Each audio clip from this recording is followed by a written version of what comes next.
What's up, guys? Welcome back to TJ Hunt Clips, which is our second channel. Our main channel says TJ Hunt. On this channel, we're doing a lot more behind the scenes look at our GT3RS rebuild video. Now, I come to you guys today with a question that I need a lot of help with. And we are really gonna dive into this question in detail because we talk about it on the main channel, but not nearly to the depth that I want to. And I wanted to keep a lot of this controversy and opinion-based argumenting in this video. So, for those of you who don't know, this is our GT3 911. This GT3 was a manual gearbox from factory. Now, when we bought this car, it did not come with an engine.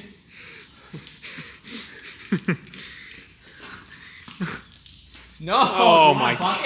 Oh, you have a long way to go, brother. There's a lot in there. TJ, help! Oh my God.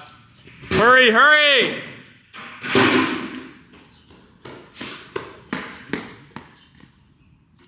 You My fucker, bad, you did that sorry. on purpose. No, dude, it wasn't. Dylan! Stop. Thanks, dude. I appreciate it.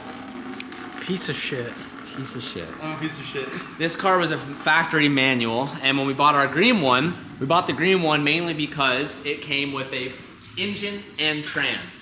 Now, this is a PDK transmission. It's the auto transmission in the Porsche world. Now, the PDK transmission is one of the best transmissions. It's God's transmission. It's the best automatic gearbox out there. They're so good, they're so fast, they're so reactive. Partly one of the reasons why the GT3RS is so much faster than the manual gearbox one is just because the transmission is just that good. So, the plan from the very beginning was we're gonna put this engine and trans into the red car, and the red car is gonna lose its manual soul, and we're gonna replace it with the automatic. But it being a PDK, we're like, oh, it's better performing, we already have it, let's just do that. So, following that plan of attack, we were then stripping the whole entire green car of its interior and its carpets and taking it down to a bare chassis so we could take out all of the ECU modules, the ECU of this car, and the wiring harness of this car, and the transmission shifter, so we could swap every nut and bolt out of this car into the red car. Because the only way that that car could be a PDK transmission is if it had all of the parts from the green car, right? Then no fabrication, no modification. It's a lot of work, but in theory, it's pretty easy. Now, as we were sitting here talking, we had a conversation this morning of, but what if we kept the red car a manual? What if we didn't do that and kept it a manual? Why would we want to do that? Well, one, I already own a GT3RS that is PDK. And it would be cool to have two different kinds. You'd have best of both worlds. You'd have the manual gearbox and you'd have the auto. But two, when you look at the market value, a manual GT3 is worth more than a PDK. You can find it from prices all the way from like $10,000 more to $50,000 more. It all kind of varies on what spec was built and all that type of stuff, which is like very common with these cars, but it is more valuable. And part of these rebuilds is, yes, doing them for fun, but a large part of it is I love the rush and excitement and the business side of buying something that is damaged and has way less of value, and putting in the time and work and effort and sourcing all of the parts and sourcing everything to rebuild it and build it for cheaper than what it's worth. And then when you're done with it, you could sell it and make a profit. That's really some of the most fun things about these whole entire rebuilds is how cheap can you do it for and get the job done, and then you get money for owning it. That's part of the fun. So the thought is, if we put a manual in that car, it would make the car more valuable. It would be different than our purple one, which is nice, but also here's the great kicker. If we keep this car manual, we don't have to take out any of this interior to swap over the harnesses and the ECUs. When originally what we were about to start doing is we were about to start stripping this whole entire interior. Now, I don't want you guys to think that, oh, we want to do the manual because we're trying to save ourselves time and work on fixing this car. But it definitely has a little bit of weight knowing we could save like a week and a half's worth of time, because these are very delicate interiors, in swapping all that over. The only thing we'll need to do is source a manual gearbox, and we'll need to source an ECU that's coded to a manual car. There's also a slight option that we could maybe just recode the RS ECU to be a manual ECU. There's a lot of coding you can do with these. I'm not an expert on it, so I don't know 100%, but I'm pretty sure you can. And then it opened up the whole entire discussion of like, the manual gearbox is actually cheaper than the PDK. So I could buy a manual gearbox starting anywhere from like $13,000, and I could sell my PDK. It's worth about 15 to 17. I could make a few thousand back. We could have the manual gearbox, which to me is appealing because, again, I already have a PDK. I don't have a manual. Save time and work. And it seems that you guys in the comment section down below and on Instagram, I made a little poll. Would you rather see us go manual or auto? It kind of defeats a little bit of the purpose as to why we bought the green car, but at the same time, not really. We're just not going to be using all of the parts we thought we would. We would be sourcing something new and selling something. Twan behind the camera thinks that I shouldn't. He thinks that I should keep the PDK because he says, the PDK is the best. Why would you want a slower car? Manual's lame. Dylan, on the other hand... Manual's not lame, but PDK is god tier. But I already have a PDK. true. Best of both worlds. I get that side of the argument, but this guy... This is my idea. Dylan is all in favor of the manual, and I think I am too. So I'm starting to look at some prices, and I kind of want to get your guys' opinion down below. Should we do the manual? I think we should. Keep it raw. Keep it raw. PDK is faster. I'll be the first to admit that. Yeah. And I'm sure it's a better track experience, etc. But fuck, there's something about a manual about it.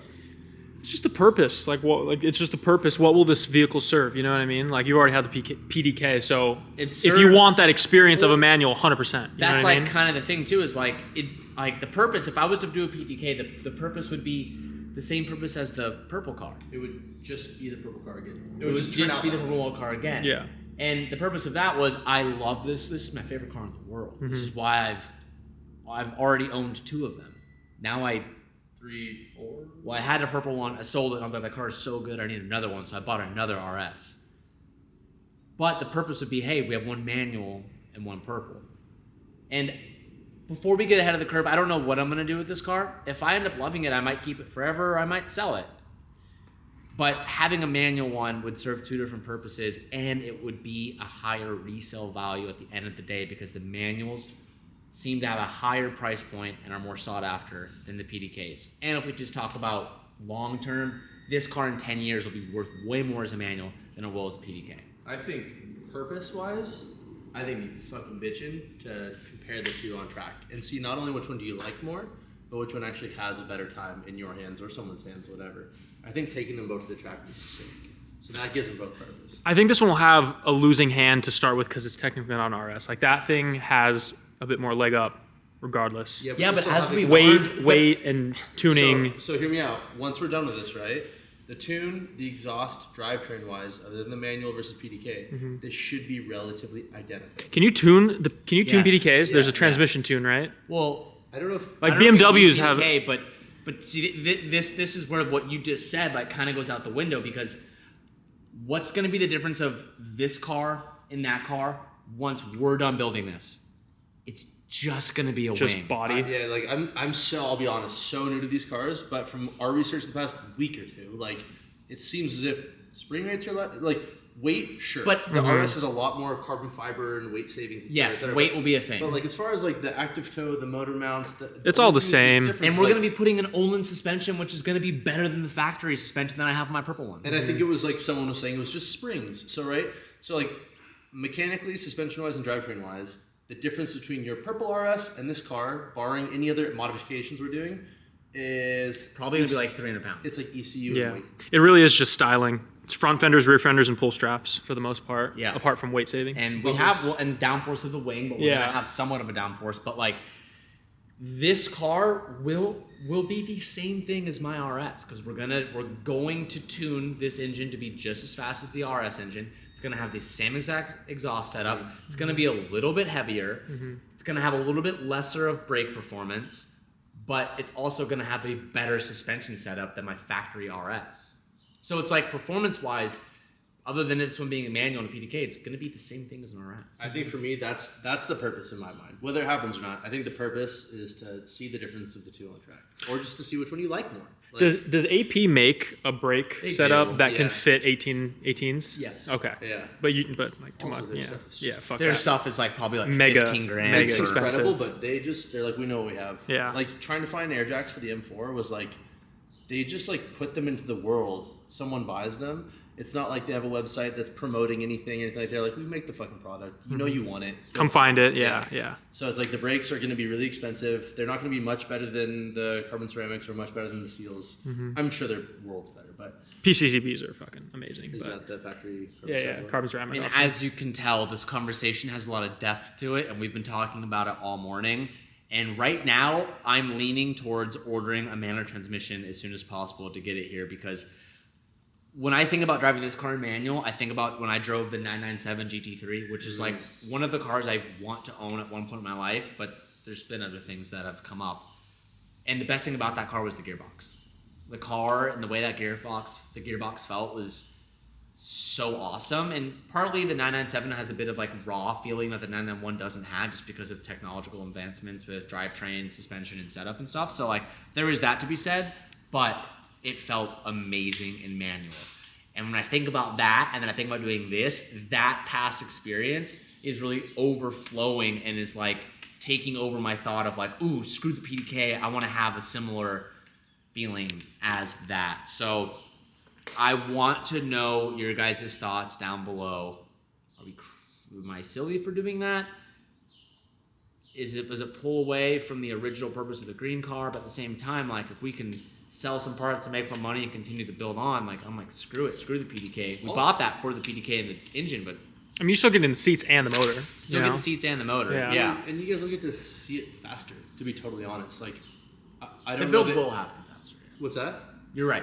So It'll Yeah, happen like quicker. I don't know the inner workings of the wiring harness, or if there's a pin out or plug out that you can change for the PDK versus not having one for the manual transmission. But like pulling the entire wiring harness from that car and then disassembling the entire interior and drivetrain of this car to pull this wiring harness, like it's just gonna be faster for us to go manual transmission. Also, the pedals are already there, like all the stuff that's hard to find. I didn't even think about the pedals. Yeah, I And did the not even think about shifts that. around the center console, the bezel, all that stuff. Like it's there. Yeah. It's there. And like, I'm no slouch and scared of hard work, but like it just sounds, it's already like presenting itself to you. It's like, oh, it's manual, take me. I think as the conversation progresses, even though I'm team PDK, because this is like a Frankenstein RS, like having a manual is kind of like, you know, serves that purpose too, you know? Well, it's more Frankenstein if there is a manual. If there is a manual, gearbox. exactly, yeah. Can't go wrong either way. Yeah, personally. I did look it up. People have done RSs with the manual GT3 gearbox. Do they too. only come PDK? Yes. Really? Only RSs, yeah. But the GT3s come in either? The GT3 was the one big selling point, is that you could get the GT3 in a manual. It's the Do you know closest the thing to the RS. production numbers, manual versus PDK for GT3? I don't. No, I don't. But it's probably fucking there's curious. more PDKs than manuals Oh, I'm for sure. sure. I bet it's like sub 15%. Yeah.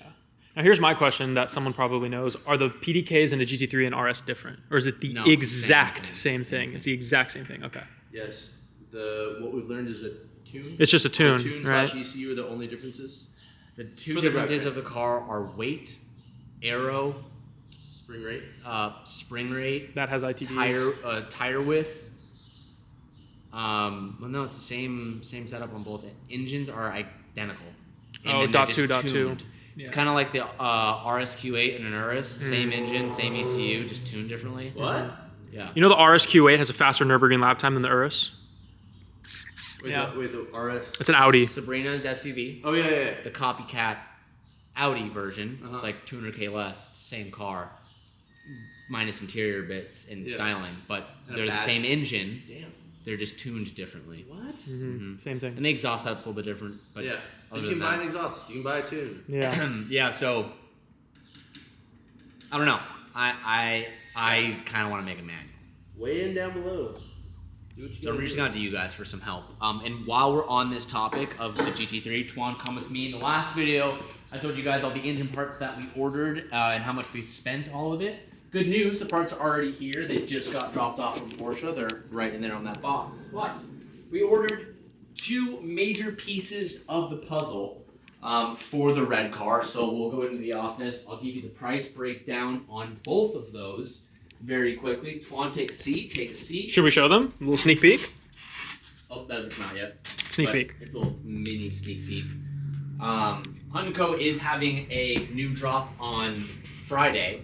That would be May 3rd. We're dropping these t-shirts, really cool cup holder coasters for your car. It'll make sense. You'll see it on Instagram and stuff. But we have a new drop coming out that is all counts towards the giveaway. So if you haven't found anything you like so far, we're updating the website with a bunch of new stuff that I'm personally excited about. We're also adding these hats and stuff. I've gotten a lot of comments about that. But let's get back to the build here. So we ordered a used front end tub because, like I told you guys in the last video, when you are buying parts from Porsche, you cannot buy structural parts from them unless you're a certified shop. So we went around the rule and did something you can do, and that's buy a used front tub off of another car. So on eBay, we have found a used front tub from, I think it's just a Carrera. I'm going to show them.